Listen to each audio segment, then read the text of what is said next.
మనం చేసేదాన్ని ఓకే అనాలి. అలా అన్నప్పుడు ఓకే.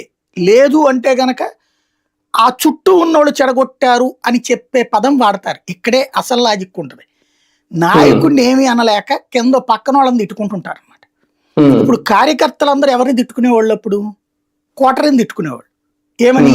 జగన్ కలవనీయట్లేదు, జగన్‌కి ఎవడు సలహా ఇవ్వట్లేదు అనేది. అంతే కదా! అవును. అవును. 5 ఏళ్ళు కూడా తిట్టుకుంది అందుకే కదా! ఇప్పుడు అదే నిజంగా ఈళ్ళు కదా! చెప్పరా జగన్‌కి ఇయన్నీ కూడా?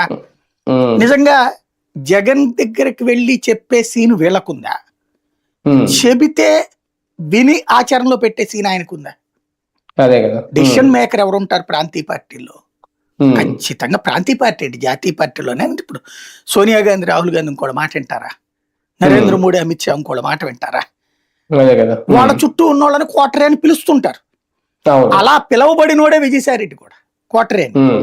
హ్మ్. ఆయన ఇప్పుడు పార్టీ నుంచి బయటకు వచ్చారు కాబట్టి మిగతా అందరూ కోటరీ అంటున్నారు. నెంబర్ 1. అదే. నెంబర్ 2, ఈ కోటరీలో ఇప్పుడు సజ్జల ఏదో సలహా ఇచ్చాడు అనుకుందాం ఫర్ ఎగ్జాంపుల్ జగన్‌కి. హ్మ్. హ్మ్. హ్మ్. అది ఆచరణలో పెట్టనివ్వలేదు అనుకోండి, జగన్ పట్టించుకోలే. హ్మ్. హ్మ్. సజ్జలు ఏమనుకుంటాడు?